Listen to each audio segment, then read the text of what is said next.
how does a dream die? It is rarely murdered by a loud noise or a sudden catastrophe. It dies by suffocation. It is buried under a layer of dust. We call this dust distraction. It is the email, the notification, the gossip, the small worries.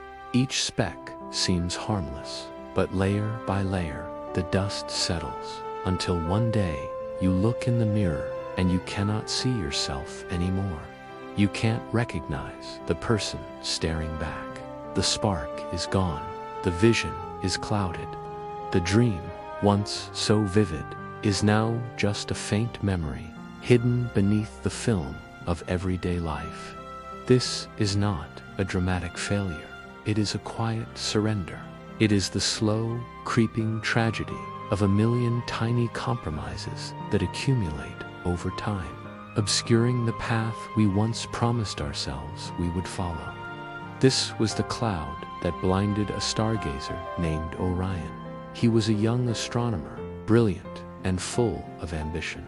He owned a magnificent telescope, a true work of art forged from polished brass and precision-ground glass. It was the most expensive, most powerful instrument in the land. His life's goal was simple, yet profound: to discover a new star, a point of light no one had ever seen before. He wanted to add his own small mark to the vast, eternal map of the heavens. But lately, Orion was busy, incredibly busy. He spent his days polishing the brass legs of the telescope until they gleamed like gold. He would spend hours buffing out the tiniest smudge, ensuring every screw and fitting was perfectly tightened. He spent his nights not looking at the stars, but organizing his star charts. He created intricate filing systems, color-coded his notes, and redrew maps he already knew by heart. He answered every letter from the academy, no matter how trivial. He joined committees. He attended symposiums about telescope maintenance. By all outside measures, he was a model of productivity. His observatory was immaculate. His paperwork was flawless.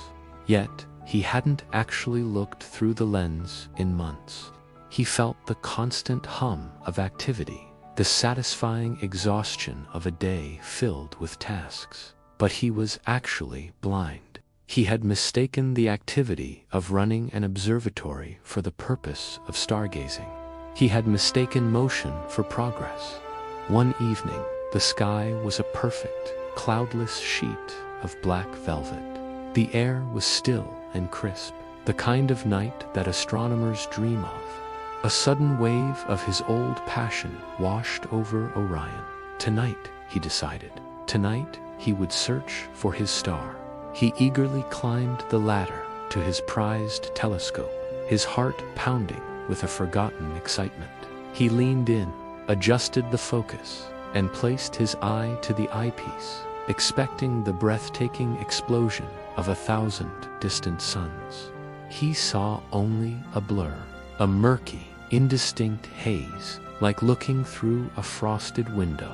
He twisted the focus knob frantically. Nothing.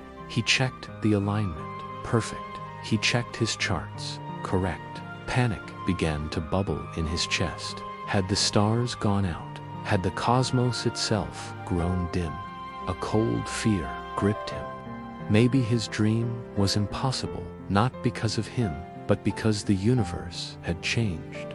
In his desperation, he remembered the old stories.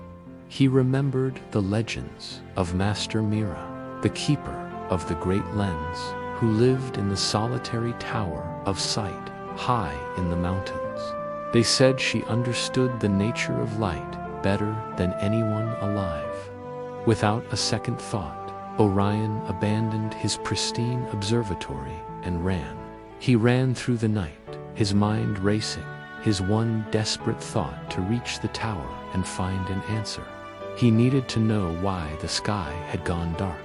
Gasping for breath, Orion finally reached the ancient stone tower and burst through the door. He found an elderly woman, Mira, sitting peacefully by a single, large lens suspended in the center of the room. It shone with an impossible clarity. Orion fell to his knees, his voice trembling with desperation. "Master, the sky is dark. The stars are gone. I have the best equipment, the most powerful telescope, but I see nothing, nothing at all." Mira looked at the frantic young man with calm, knowing eyes. She did not speak. Instead, she rose slowly and followed him back to his observatory. Orion watched nervously as she approached his magnificent telescope. She ignored the gleaming brass legs. She paid no mind to the perfectly organized charts. She went straight to the main lens, the great eye of the instrument. She gently ran a single finger across its surface. When she pulled her hand away, her fingertip was coated in a thick, black layer of soot and dust.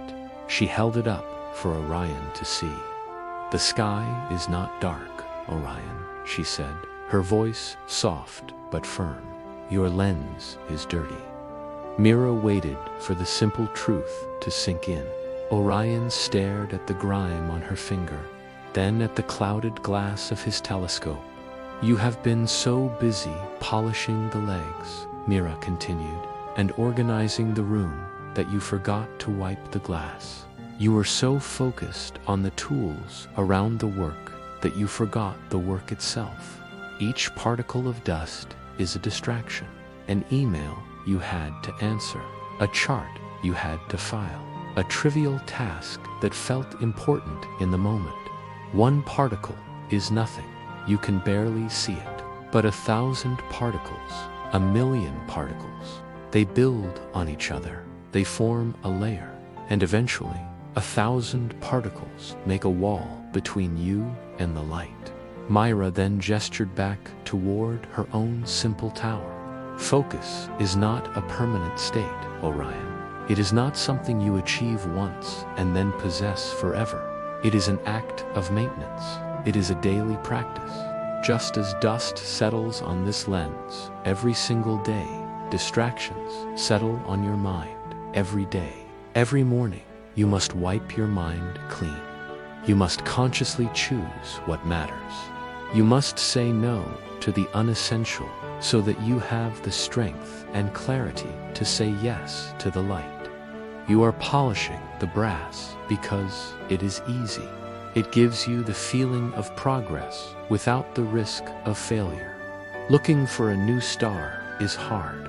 It requires patience. It requires the courage to stare into the vast, empty darkness for hours, for nights, for years, waiting for a single, faint glimmer. You cannot see the stars if you are always staring at the dust on the floor." That was it. The bolt of lightning.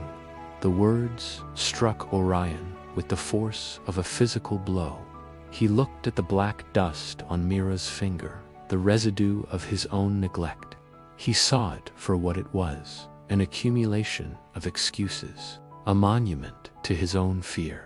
All his busyness, all his frantic productivity, it was all just a sophisticated way to avoid the hard, terrifying, essential work of looking, of truly seeking. He had let the trivial things, the dust, become more important than the essential thing, his star. In that moment, he felt the immense, crushing weight of his wasted time. The months spent polishing and organizing while the heavens wheeled overhead, full of wonders he had chosen not to see. He hadn't been productive. He had been hiding. Orion returned to his observatory, but this time was different. He walked past the brass legs, not even noticing a new smudge. He ignored the fresh pile of letters on his desk, their official seals and urgent requests holding no power over him anymore. He walked directly to a small wooden chest and took out a clean, soft cloth. He climbed the ladder, and with a reverence he had previously reserved for polishing brass, he began to gently wipe the great lens. Specks of dust and soot fell away like dark snow. He wiped and wiped with patient, deliberate strokes, until the glass was so clear it seemed to disappear, leaving only a perfect, invisible window to the sky. The room was silent. He took a deep breath, a breath that felt like the first true breath he had taken in years. He leaned down, closed one eye, and looked, and there it was. Not a blur, not a haze, but a brilliant, sharp, dazzling field of light. And in the corner of the frame, a tiny point of silver he had never seen before, shining brightly, patiently, in the deep, silent darkness. It had been there all along, waiting for him. He had finally traded distraction for clarity. And in the quiet of his observatory, Orion smiled. He had found his star.